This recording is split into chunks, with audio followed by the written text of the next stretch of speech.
యేసుక్రీస్తు ప్రభువారి నామములో మీ అందరికీ వందనాలు. ఈనాటి వాక్య ధ్యానం కొరకు యోహాను సువార్త 16వ అధ్యాయము 33వ వచనం మనం చూస్తే గనక, నా యందు మీకు సమాధానము కలుగునట్లు ఈ మాటలు మీతో చెప్పుచున్నాను. లోకములో మీకు శ్రమ కలుగును, అయినను ధైర్యము తెచ్చుకొనుడి, నేను లోకమును జయించియున్నానెను.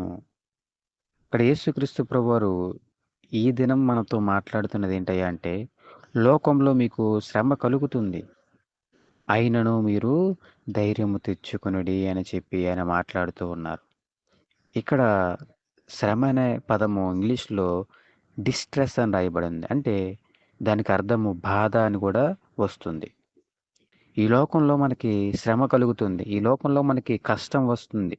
ఈ లోకంలో మనకి బాధ కలుగుతుంది. ఈ లోకంలో మనకి ఒత్తిడి కలుగుతుంది.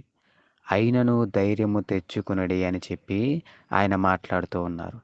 జయించి ఉన్నాను అనే దానికి ఇంగ్లీష్‌లో నేను ఓవర్‌కమ్ చేశాను అని చెప్పి రాయబడింది. ఓవర్‌కమ్ అని రాయబడింది. యేసుక్రీస్తు ప్రభువారు ఓవర్‌కమ్ చేశారంటే ఈ లోకాన్ని, ఈ ప్రపంచాన్ని ఆయన ఓవర్‌కమ్ చేశారు. ఈ లోకంలో ఉన్న శ్రమను, బాధను, కష్టాన్ని, ఒత్తిడిని, కన్నీటిని ఓవర్‌కమ్ చేశారు. కాబట్టి నువ్వు ధైర్యముగా ఉండు, కాన్ఫిడెంట్‌గా ఉండు అని చెప్పి ఆయన మాట్లాడుతూ ఉన్నారు.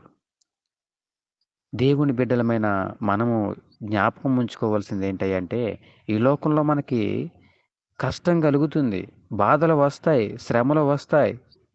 అయినా గాని నువ్వు కాన్ఫిడెంట్‌గా ఉండాలి.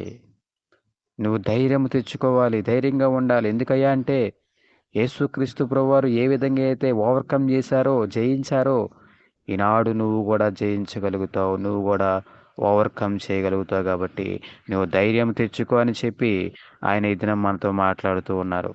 హెబ్రీయులు రాసిన పత్రిక 2వ అధ్యాయము 18వ వచనం మనం చూస్తే గనక, తాను శోధింపబడి శ్రమ పొందెను గనుక శోధింపబడు వారికి సహాయము చేయగలవాడై ఉన్నాడు. యేసుక్రీస్తు ప్రభువారంట ఈ లోకంలో ఉన్నప్పుడు శోధింపబడి శ్రమ పొందాడంట. గనుక శోధింపబడు వారికి సహాయము చేయగలవాడై ఉన్నాడు. ఆయన ఈ లోకములో వచ్చిన కష్టాలను, శ్రమలను, బాధల్ని ఆయన అనుభవించి వాటిని ఓవర్‌కమ్ చేశాడు. కాబట్టి ఈనాడు అటువంటి శ్రమలు, అటువంటి బాధలు, ఈ లోకంలో వచ్చే కష్టాలు నీకు కలిగినప్పుడు నీకు సహాయం చేయగలడానికి ఆయన సహాయము చేయగల వాడై ఉన్నాడు. ఎందుకంటే ఆయన జయించి ఉన్నాడు కాబట్టి నీవు కూడా జయించడానికి ఆయన సహాయం చేస్తాడు. మన యేసయ్య ఈ లోకంలో మానవునిగా పుట్టిన తరువాత మనం అనుభవించిన శ్రమలన్నీ కూడా, శోధనలన్నీ కూడా ఆయన అనుభవించి ఉన్నాడు. మనతో సమాన అనుభవం గలవాడై ఉన్నాడు మానవునిగా పుట్టి ఆయన.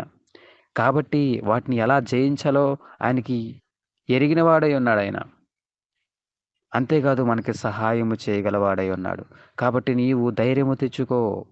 ఆయనను నువ్వు ధైర్యము తెచ్చుకో. నువ్వు కాన్ఫిడెంట్‌గా ఉండు. ఎందుకంటే నీకు సహాయం చేయగలవాడు ఒకడున్నాడు.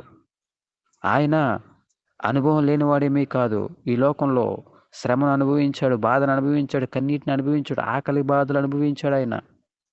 దుఃఖాన్ని అనుభవించాడు, వేదన అనుభవించాడు. అనుభవించి ఇప్పుడు అనుభవిస్తున్న వారికి సహాయం చేయడానికైనా సహాయం చేయగలవాడై ఉన్నాడు.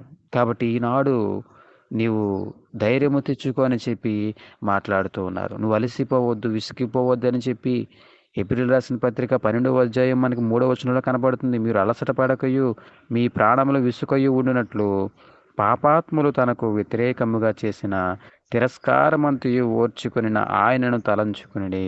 యేసుక్రీస్తు ప్రభువారిని నువ్వు తలంచుకుని అలసిపోకుండా, విసుగుపోకుండా నీవు ఉండాలి అని చెప్పి ఇక్కడ మాట్లాడుతూ ఉన్నారు. కాబట్టి ఈ లోకంలో వచ్చే బాధల్ని, కష్టాలను నువ్వు ఓవర్‌కమ్ చేయగలవు. నువ్వు జయించగలవు. కాన్ఫిడెంట్‌గా ఉండు. నువ్వు ధైర్యము తెచ్చుకో. ఈనాడు ధైర్యము లేక చాలామంది పిరికివారైపోయి ఈ లోకంలో మరణాన్ని కొని తెచ్చుకుంటున్నారు. ఆత్మహత్యలు చేసుకుంటున్నారు. పిరికివారు పరలోక రాజ్యానికి వెళ్లరు అని చెప్పి బైబిల్ గ్రంథం తెలియజేస్తాం. నువ్వు పిరికివాడిగా ఉండడానికి కాదు. దేవుడు పిరికితనము గల ఆత్మను మనకివ్వలేదు. ఇంద్రియ నిగ్రహం గల ఆత్మని ఇచ్చినే గాని, పిరికితనము కలిగిన ఆత్మను మనకు దేవుడు అనుగ్రహించలేదు. కాబట్టి నువ్వు ధైర్యం తెచ్చుకో. నువ్వు పిరికితనంగా ఉండడానికి వీలు లేదు. పిరికివారు పరలోక రాజ్యానికి చేరరు. ఈ లోకంలో నువ్వు ధైర్యంగా బ్రతకాలి.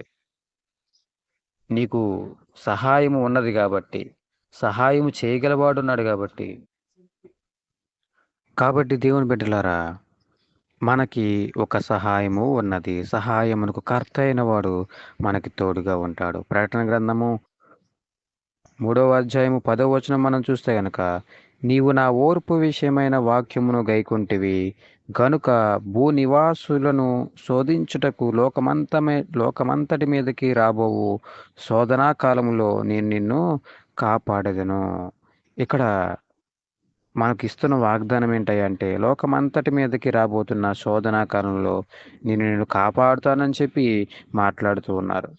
మనము దేవుని వాక్యాన్ని గైకునేవారుగా ఉంటే గనక, ఓర్పును కలిగిన వారుగా మనం ఉంటే గనక, అలసిపోకుండా సహించేవారుగా మనం ఉంటే గనక, శోధనను సహించేవారుగా మనం ఉంటే గనక, శ్రమలను సహించేవారుగా ఉంటే గనక, ఓర్పు కలిగి ఉంటే, అలసిపోకుండా, విసుగకపోకుండా మనము ఓర్పు కలిగిన వారుగా మనం ఉంటే గనక, నీవు అటువంటి ఓర్పును కలిగి ఉన్నావు కాబట్టి లోకమంతటి మీదకి రాబో శోధనా కాలంలో నేను నిన్ను కాపాడుతాను అని చెప్పి ఆయన మాట్లాడుతూ ఉన్నారు. కాబట్టి నువ్వు ధైర్యము తెచ్చుకో.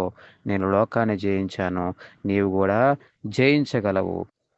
జయించి నేను నా తండ్రి సింహాసనం మీద నేను కుడిపార్శ్వమున కూర్చున్నాను, నీవు కూడా నాతో పాటు కూర్చుంటావని చెప్పి ఈ దినం దేవుడు మనతో మాట్లాడుతూ ఉన్నారు. దయగల మా తండ్రి, ప్రేమగల మా ప్రభువా, ఈ వాక్య భాగం వింటున్న ప్రతి ఒక్కరు ప్రభువా, జయ జీవితాన్ని అయా కలిగి ఉండడానికి మీ సహాయము దయచేయండి. ధైర్యంతో నింపండి ప్రభువా.